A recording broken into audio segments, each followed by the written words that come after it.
la lectura, la traducción empírica de la teoría, se nos presenta una estructura tipo que comprende 5 fases para el proceso de investigación. Estas 5 fases comprenden un recorrido cíclico que va desde la teoría, pasa por la recolección y el análisis de los datos y vuelve a la teoría al interpretar y evaluar los resultados. La primera fase es teórica y tiene que ver con todo lo que comprende la formulación del problema. Para esto debemos hallar una situación problemática sobre un tema que nos interese. En mi caso, me llamó la atención investigar sobre la calidad democrática acerca de la gestión administrativa.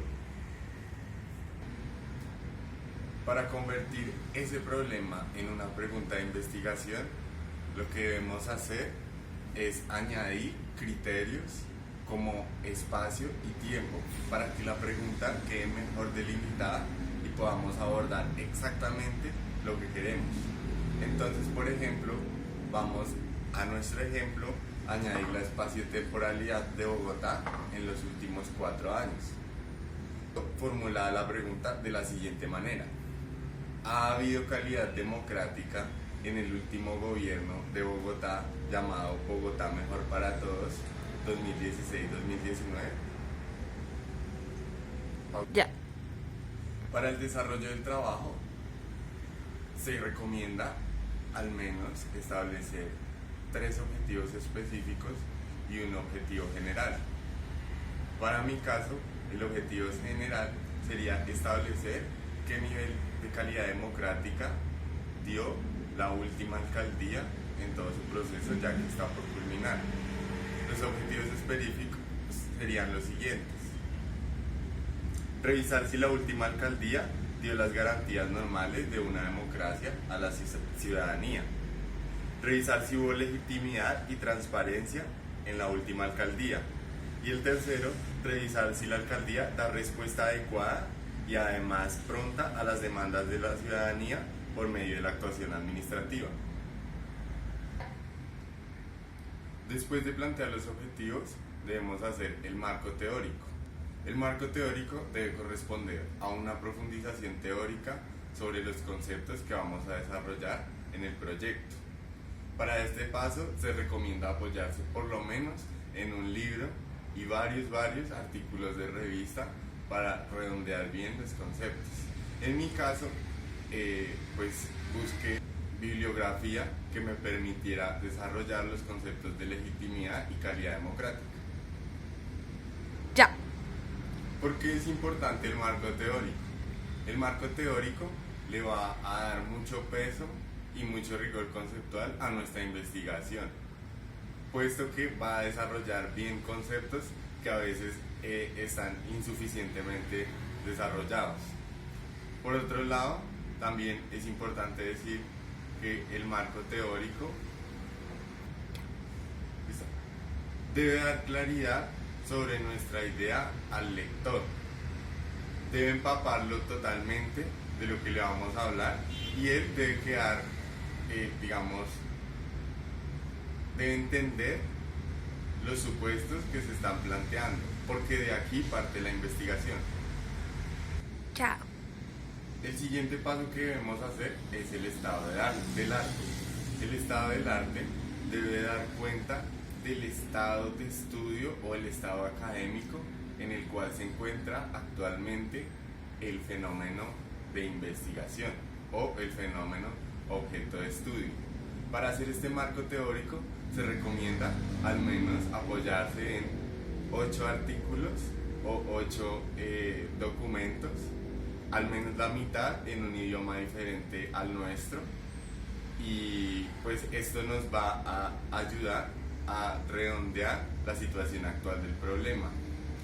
En este caso, yo, pues para el ejemplo, tomé artículos y medidores de la calidad democrática respecto de la gestión administrativa en Colombia, en países de América Latina y en otros países del mundo.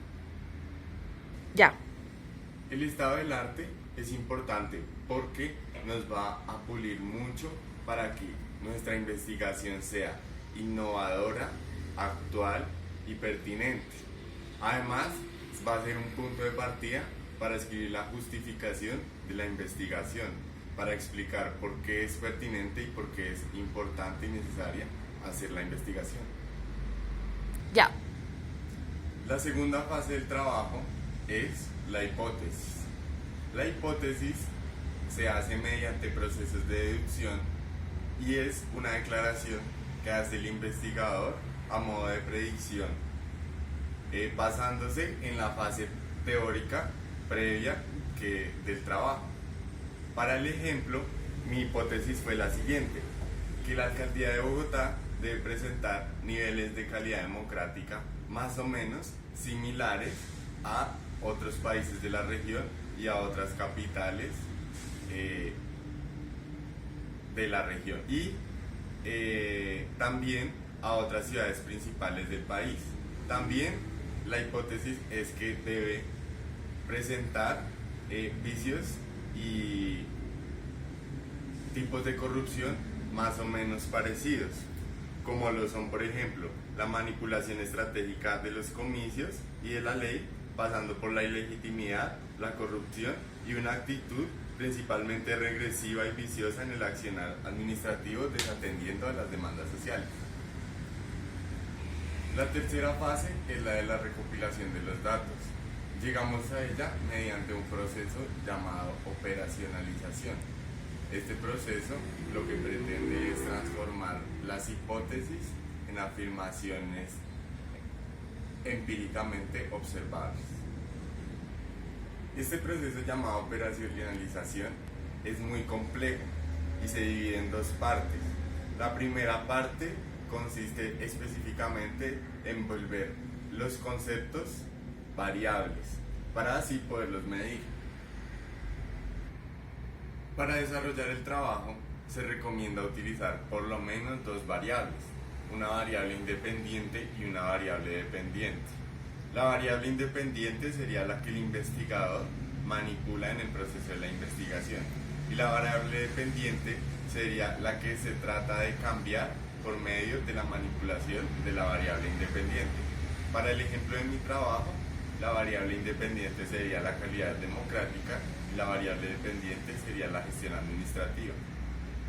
Ya. La segunda parte de la operacionalización consiste en definir el instrumento o los métodos que se van a utilizar para medir las variables. El investigador debe encontrar una manera práctica y concreta de alcanzar los objetivos fijados. Para ello, el investigador lo que va a hacer es escoger uno o varios diseños de investigación o metodologías.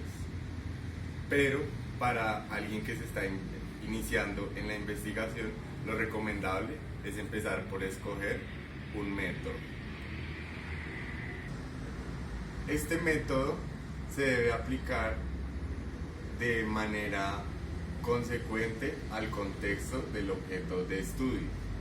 Para aplicarlo se recomienda que sea en principio solo un método, puesto que utilizar más de un método eleva altamente los costos de la investigación, no solo los costos financieros, sino los costos de tiempo, de transporte, etc. El diseño de investigación constituye la estrategia que vamos a abordar para intentar dar respuesta a las preguntas de la investigación y a los objetivos.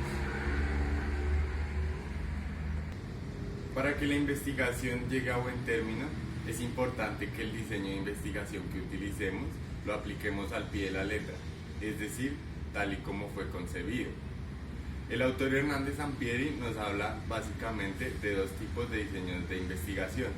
Hay unos que se denominan experimentales y otros que se denominan no experimentales.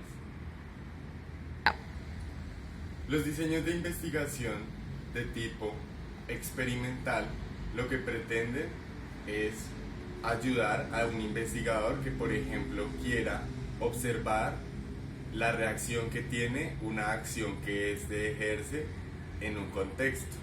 Mientras que, por ejemplo, los no experimentales se distinguen porque más bien corresponden a una observación natural de la realidad. Es decir, que el investigador no manipula intencionadamente ningún aspecto del contexto para explicar. Para el caso del ejemplo que estamos desarrollando, como lo que queremos evaluar es una realidad que ya existe y no pensamos incidir en ella, entonces definimos fácilmente que lo que debemos es utilizar un diseño de investigación no experimental. Ahora debemos elegir entre dos tipos de este diseño. El primero se llama transeccional o transversal y el segundo se llama longitudinal. Los diseños de investigación transversales se caracterizan porque recolectan datos en un solo momento. ¿Por qué? Porque se propone investigar la incidencia y la interrelación entre unas variables en un tiempo determinado y delimitado.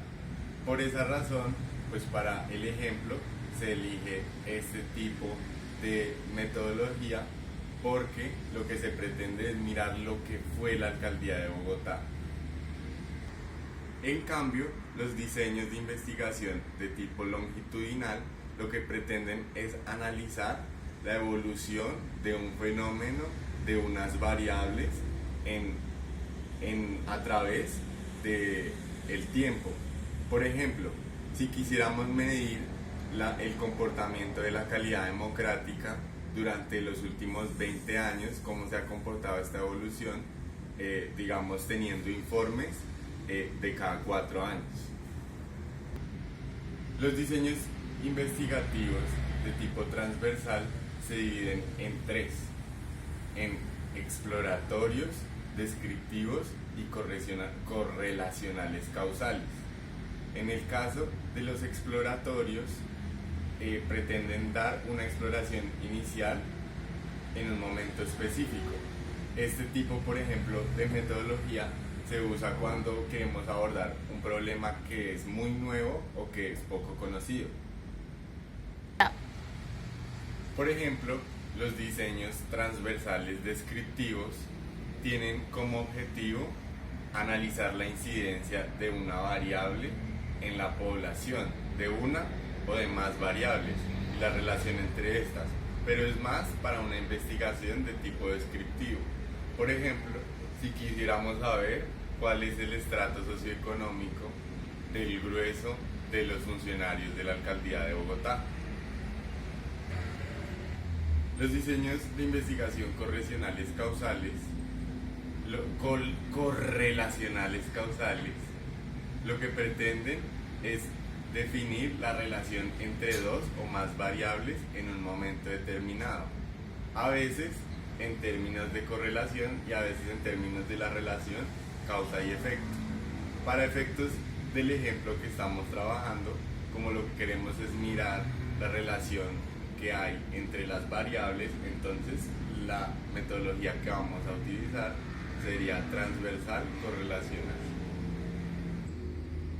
Para hacer el desarrollo de una investigación correlacional causal, podemos utilizar los siguientes métodos para llegar a buen término, para utilizarlos como instrumentos que nos permitan llegar a una observación de la realidad. Estos métodos pueden ser los siguientes: la observación, que puede ser participante, no participante, estructurada, no estructurada, experimental y no experimental. Otro método que podemos usar es la entrevista, que puede ser estructurada o no estructurada, la encuesta y el análisis de datos en documentación que podamos recolectar.